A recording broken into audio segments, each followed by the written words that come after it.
दोस्तों नमस्कार, एक बार आपका फिर से स्वागत है हमारे YouTube channel the Navodaya classes में। तो चलिए शुरू करते हैं हम आज के इस महत्वपूर्ण सेशन को, जिसमें हमने लिए हैं हिंदी भाषा एवं साहित्य के कुछ महत्वपूर्ण प्रश्न जो आपके लिए आपकी परीक्षा में बहुत ही उपयोगी सिद्ध होंगे। तो आइए शुरू करते हैं, लेते हैं हम आज का ये पहला प्रश्न। फटाफट अंदाज में इसको आज अपन फिनिश करेंगे कि आपको टाइम भी कम लगे और ज़्यादा से ज़्यादा आप कंटेंट पा सकें। ठीक है, तो पहला प्रश्न हमारा, हिंदी साहित्य को कितने कालखंडों में विभक्त किया गया है? हिंदी साहित्य को कितने कालखंडों में विभक्त किया गया है? ऑप्शन ए कह रहा है कि 2, बी कह रहा है 4, सी कह रहा 5, डी कह रहा 3। ठीक, तो हिंदी साहित्य को कितने कालखंडों में विभक्त किया गया है? तो दोस्तों इसका राइट आंसर होगा क्या? राइट आंसर है बी, 4 कालखंडों में। ठीक, 4 कालखंडों में। कौन कौन से कालखंड हैं बताते हैं आपको। इसको थोड़ा बड़ा कर लेते हैं। 4 कालखंडों में विभक्त किया गया। पहला है हमारा आदिकाल,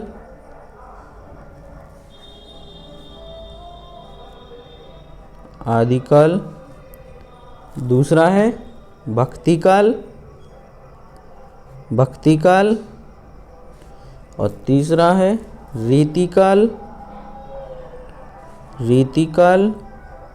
और चौथा है हमारा आखिरी आधुनिक काल। ठीक है, तो कितने कालखंडों में विभक्त किया गया है? 4 कालखंडों में आधुनिक काल। चलिए नेक्स्ट क्वेश्चन। अगला प्रश्न है हमारा कि पूर्वी हिंदी क्षेत्र में कौन सी बोली नहीं बोली जाती है? पूर्वी हिंदी क्षेत्र में कौन सी बोली नहीं बोली जाती है? ऑप्शन ये कह रहा है कि अवधी, बी कह रहा है छत्तीसगढ़ी, सी कह रहा है जयपुरी और डी कह रहा है कि बघेली। तो पूर्वी हिंदी क्षेत्र में हमारी कौन सी भाषा नहीं बोली जाती है? इसका सही उत्तर होगा हमारा सी, जयपुरी। ठीक, बाकी ये जो तीनों भाषाएं हैं, अवधी, बघेली और छत्तीसगढ़ी, ये सब कहाँ बोली जाती हैं? पूर्वी। ये जयपुरी कहाँ है? ये राजस्थानी हिंदी की हो गई। ठीक, जयपुरी हो गई राजस्थानी हिंदी की। चलिए अगला क्वेश्चन लेते हैं। अगला तीसरा प्रश्न है हमारा कि हिंदी भाषा, जो हिंदी भाषी राज्य के अंतर्गत कौन से राज्य नहीं आते हैं? तो ये ऑप्शन कह रहा है कि ए उत्तर प्रदेश, यहाँ बोली जाती है। बी बिहार, यहाँ भी हिंदी बोली जाती है। सी कह रहे हैं कि, चलिए छोटा करते हैं इसको, अब पूरा दिख गया। ठीक, सी कह रहा है कि झारखंड और डी कह रहा है कि महाराष्ट्र। तो यहाँ बोली जाती है, यहाँ बोली जाती है, यहाँ भी बोली जाती है। तो कहाँ नहीं बोली जाती है? महाराष्ट्र में। तो इसका राइट आंसर कौन सा हो गया? D, Maharashtra. Right answer D, Maharashtra. चलिए नेक्स्ट क्वेश्चन लेते हैं।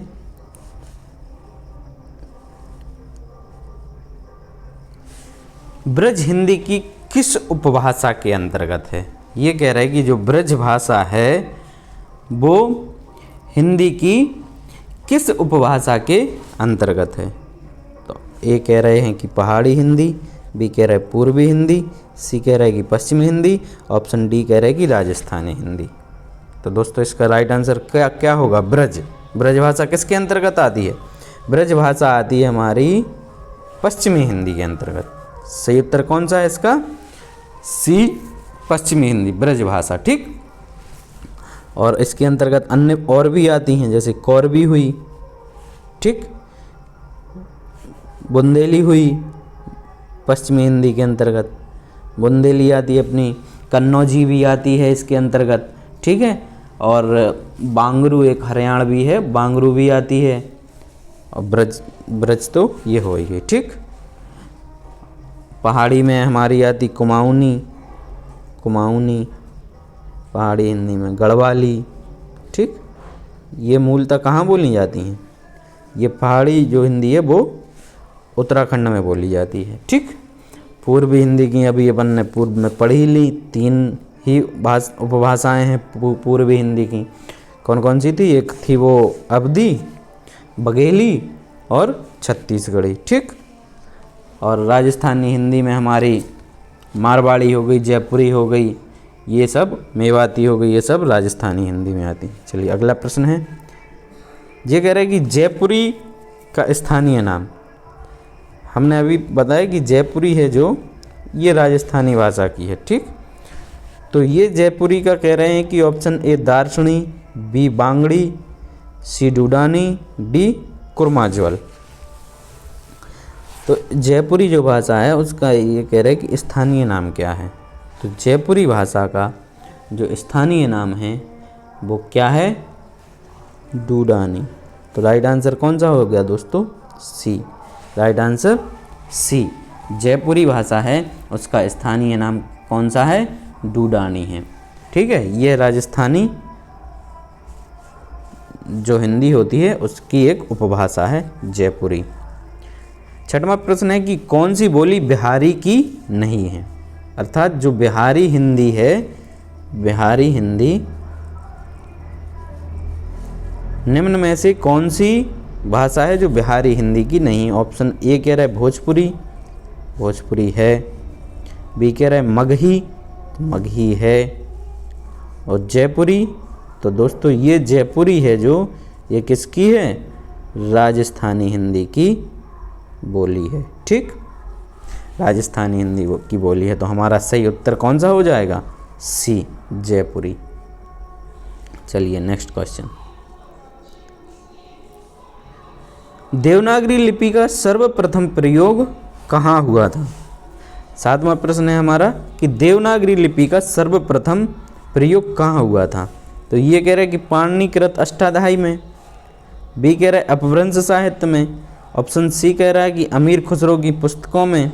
और ऑप्शन डी कह रहा है कि जयभट्ट हैं जो, उसके शिलालेख में। तो दोस्तों इसका राइट आंसर क्या है, इसका राइट आंसर है option number D, D for Denmark, जयभट्ट के शिलालेख में। तो जो देवनागरी लिपि थी, हिंदी भाषा की जो लिपि है देवनागरी, उसका सर्वप्रथम प्रयोग जयभट्ट के शिलालेखों में मिलता है। ठीक है, चलिए नेक्स्ट क्वेश्चन, ये कह रहा है कि कौन सी भाषा है जो वो प्राचीन भाषा नहीं है। ठीक, तो अपभ्रंश है, पंजाबी नहीं है प्राचीन, क्योंकि प्राकृत है, जो प्राकृत भाषा है वो प्राचीन है। अपभ्रंश प्राचीन, प्राकृत प्राचीन और संस्कृत प्राचीन। तो राइट आंसर इसका क्या होगा, बी, पंजाबी। ठीक है, तो जो हमारी भाषा का कालक्रम है वो क्या है, सबसे पहले संस्कृत आती है, संस्कृत के बाद पाली आती है, पाली के बाद प्राकृत आती है। ठीक, पाली के बाद प्राकृत आती है, प्राकृत के बाद हमारी अपभ्रंश आती है, अपभ्रंश। ठीक, अपभ्रंश के बाद एक आती है आवहट, आवहट, और इसके बाद आती है हमारी कौन सी, प्राचीन हिंदी। तो ये क्या है, भाषाओं का कालक्रम है। चलिए अगला प्रश्न, 9वां प्रश्न लेते हैं। उत्तर प्रदेश में कौन सी भाषा नहीं बोली जाती है, उत्तर प्रदेश में कौन सी भाषा नहीं बोली जाती है। ब्रजभाषा बोली जाती है। बी कह रहे हैं कि कन्नौजी बोली जाती है।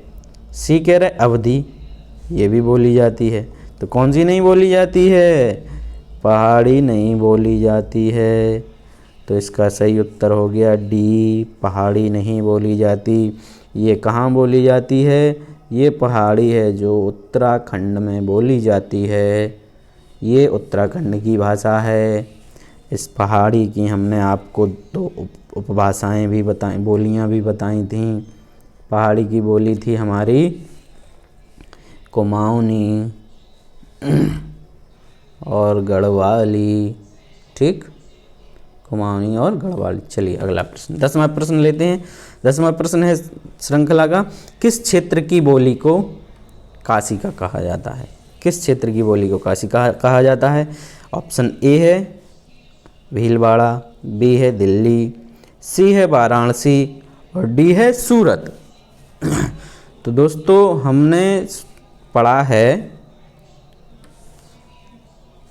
कि जो वाराणसी है उसका अन्य नाम क्या है, काशी। ठीक, तो इसी से यहाँ जो भाषा बोली जाती है वाराणसी और उसके आसपास के इलाकों में, उसको कहा गया है काशी का। ठीक, तो इसका राइट आंसर सी, वाराणसी में जो वाराणसी है उस क्षेत्र की बोली को काशी का कहा जाता है। तो इसके आसपास और कहाँ कहाँ, इलाहाबाद हो गया अपना, ठीक, इलाहाबाद और आजमगढ़। तो यहाँ इन आसपास इलाकों में जो भाषा बोली जाती है उसको कहा जाता है काशी का। चलिए नेक्स्ट क्वेश्चन, ये कह रहा है कि भारतीय संविधान में हिंदी भाषा को मान्यता कब प्रदान की गई है। भारतीय संविधान में हिंदी भाषा को मान्यता कब प्रदान की गई है। ऑप्शन ए कह रहा है कि 14 सितंबर 1949, बी कह रहा है कि 15 सितंबर 1949, सी कह रहा है 14 सितंबर 1950 और डी कह रहा है कि 15 सितंबर 1950। तो दोस्तों इसका राइट आंसर होगा हमारा ऑप्शन नंबर ए, 14 सितंबर 1950। तो सही आंसर कौन सा हो गया, ए, 14 सितंबर 1950। और इसी दिन हम क्या मनाते हैं, 14 सितंबर को हिंदी दिवस। ठीक है, हिंदी दिवस। और इसके अतिरिक्त इससे और भी प्रश्न बनते हैं कि संविधान के कौन से अनुच्छेद के अंतर्गत हिंदी को राजभाषा का दर्जा प्राप्त हुआ है और इसकी लिपि को देवनागरी, इसकी लिपि देवनागरी होगी। ये है हमारा आर्टिकल 343, मतलब आर्टिकल 343 में संविधान में से राजभाषा का दर्जा प्राप्त है। और ये जो भाषा के लिए जो हमारा भाग है कौन सा है, संविधान का कौन सा भाग है, भाग 17 में।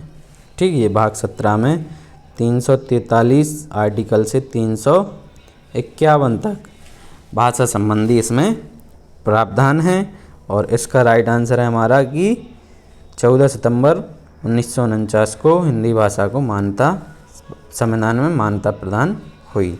चलिए नेक्स्ट क्वेश्चन, ये कह रहे खड़ी बोली निकली है, जो खड़ी बोली है वो कहाँ से निकली है।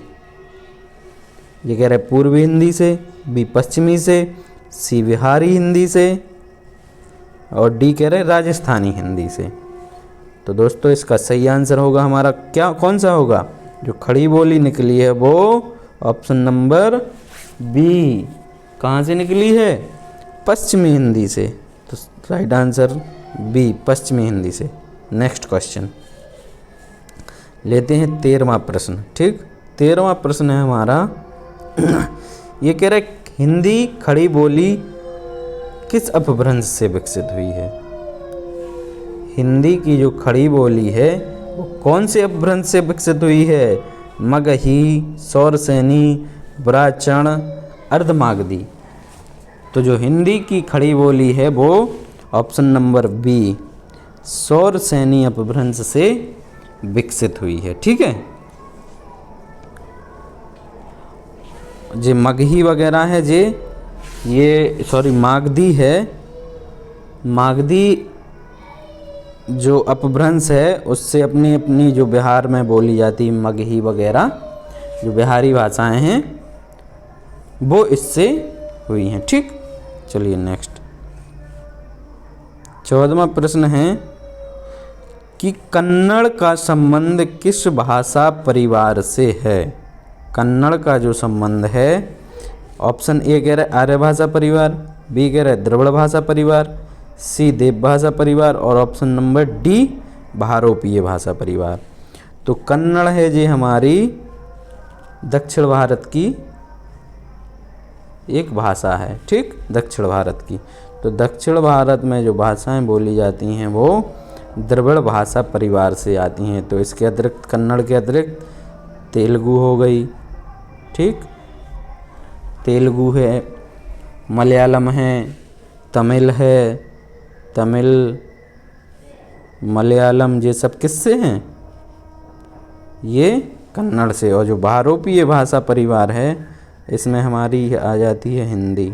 ठीक, और हिंदी किसकी है? कौन से भाषा परिवार की बोली है? हिंदी है हमारी बहुरूपीय भाषा परिवार की। बहुरूपीय भाषा में और भी आ जाती हैं अपनी संस्कृत वगैरह। संस्कृत हो गई, पंजाबी हो गई, बंगाली हो गई, ये सब बहुरूपीय भाषा परिवार में आती हैं। चलिए अगला प्रश्न, 15वां प्रश्न लेते हैं। हिंदी आकृति की दृष्टि से, मतलब आकृति यानी लिखावट समझ लीजिए, उसकी दृष्टि से निम्नलिखित में से किस भाषा परिवार की है? ठीक, तो ये कह रहा है कि प्रश्लिष्ट योगात्मक, बी कह रहा है आयोगात्मक, सी कह रहा है श्लिष्ट योगात्मक, डी कह रहा है कि अश्लिष्ट योगात्मक। तो राइट आंसर है इसका ऑप्शन नंबर सी, श्लिष्ट योगात्मक। तो हिंदी आकृति की दृष्टि से ये श्लिष्ट योगात्मक प्रकार की भाषा है। ठीक, चलिए नेक्स्ट क्वेश्चन 16वां। ये कह रहा है कि हिंदी भाषा की कितनी विख्यात बोलियां हैं? हिंदी भाषा की कितनी विख्यात बोलियां हैं? 4, बी में कह रहे कि 10, सी में कह रहे कि 8 और डी में 5। तो हिंदी भाषा की मूलतः ऑप्शन नंबर सी 8 विख्यात बोलियां हैं। कितनी हैं? 8 विख्यात बोलियां हैं। चलिए नेक्स्ट क्वेश्चन है। ये कह रहा है कि जो आदि हिंदी है, आदि हिंदी की जननी क्या है? जो आदि हिंदी है, आदि काल से जो हिंदी चली, हिंदी की जो आदि जननी है वो कौन सी भाषा है? मतलब सबसे पूर्व में। तो हिंदी की आदि जननी ऑप्शन कह रहा है ए पाली, बी संस्कृत, सी अपभ्रंश और डी प्राकृत। तो इसका क्रम हमने स्टार्टिंग में ही डिस्कस किया था कि सबसे पहले क्या आई थी अपनी? संस्कृत। सबसे पहले संस्कृत। ठीक, संस्कृत के बाद दूसरी आई थी अपनी पाली, पाली के बाद थी प्राकृत और चौथी हो गई अपनी अपभ्रंश। तो हिंदी की आदि जननी हो गई अपनी संस्कृत। ठीक, हिंदी की आदि जननी है अपनी संस्कृत। नेक्स्ट, चलिए अगला प्रश्न है हमारा कि कबीरदास भक्ति काल की किस धारा के कवि थे? कबीरदास भक्ति काल की किस धारा के कवि थे? ऑप्शन ए कह रहा कि संत काव्य धारा, बी प्रेम काव्य धारा, सी राम काव्य धारा और डी कृष्ण काव्य धारा। तो दोस्तों इसका सही उत्तर होगा हमारा, जो कबीरदास जी थे ये भक्ति काल के कवि थे और ऑप्शन नंबर ए है जो ये संत काव्य धारा के थे। ठीक, कबीरदास। दूसरे प्रेम काव्य धारा के कवि थे हमारे जायसी जी, मलिक मोहम्मद जायसी जी। राम काव्य धारा के थे हमारे पूज्यपाद गोस्वामी तुलसीदास जी। ठीक, तुलसीदास जी। और कृष्ण काव्य धारा के हो गए हमारे, कृष्ण के बारे में किसने लिखा है? रसखान जी ने लिखा है। ठीक है, कृष्ण काव्य धारा के रसखान हो गए अपने। ठीक, और कौन ने लिखा है इनके बारे में? सूरदास जी ने भी लिखा है कृष्ण जी के। ठीक, तो ये भक्ति काल में रसखान हो गए, सूरदास हो गए और एक और थे नरोत्तम दास। ठीक, ये हो गए अपने कृष्ण काव्य धारा के। ये कह रहे हैं कि हिंदी के अतिरिक्त 19वां प्रश्न है कि हिंदी के अतिरिक्त कौन सी भाषा देवनागरी लिपि में लिखी जाती है? हिंदी के अतिरिक्त कौन सी भाषा देवनागरी लिपि में लिखी जाती है? Option A Sindhi, option B Punjabi, option C Bangla, option D Nepali. तो कौन दोस्तों क्या होगा इसका राइट आंसर? राइट आंसर है डी नेपाली। जो नेपाली भाषा है वो भी देवनागरी में लिखी जाती है। ठीक, कौन सी लिपि में? देवनागरी। ये सिंधी हो गई, सिंध क्षेत्र की भाषा थी ये। और जो पंजाबी है पंजाब में बोली जाती है, ये लिखी जाती है गुरुमुखी लिपि में। किस लिपि में? पंजाबी लिखी जाती है गुरुमुखी में। चलिए चलते हैं हमारे अगले प्रश्न की तरफ और ये इस सीरीज का अंतिम प्रश्न है, लास्ट प्रश्न है। ये कह रहे हैं कि पश्चिमी हिंदी के अंतर्गत कौन सी बोली आती है। ठीक, पश्चिमी हिंदी के अंतर्गत कौन सी बोली आती है। कह रहे कन्नौजी, बी कह रहे मेवाती, और सी कह रहे हैं कि बघेली, और डी कह रहे हैं कि मगही। ठीक, तो पश्चिमी हिंदी के अंतर्गत अपन ने पश्चिमी हिंदी की भाषाएं पढ़ी थी। कन्नौजी तो आती है, तो इसका राइट आंसर कौन सा हो जाएगा, ए ही हो जाएगा। राइट आंसर ए, पश्चिमी हिंदी के अंतर्गत कन्नौजी आती है। ठीक, ये मगही है अपनी, ये बिहारी हिंदी की हो गई, मगही बिहारी हिंदी की हो गई, भोजपुरी हो गई इसकी मगही। ठीक है, बिहारी हिंदी की। और जो बघेली है, बघेली ये हमने पढ़ी थी पूर्वी हिंदी में। ठीक है, किसमें, पूर्वी हिंदी में। कौन कौन सी पढ़ी थी ये, अवधी, बघेली और छत्तीसगढ़ी, ये पूर्वी हिंदी की भाषाएं हैं। और जो मेवाती है, ये मेवाती, मेवात राजस्थान, तो ये राजस्थानी हिंदी की होगी। ठीक है, तो इसी के साथ आज का सेशन हमारा समाप्त होता है। आपको आशा करते हैं कि आपको इससे ज़रूर मदद मिली होगी, और आप अपना आशीर्वाद बनाए रखें, अपना प्यार देते रहें, और हमारे चैनल को लाइक करें, सब्सक्राइब करें, अपने दोस्तों में शेयर करें, ताकि सभी को ये फ्री ऑफ कॉस्ट प्राप्त हो सके। Thank you very much.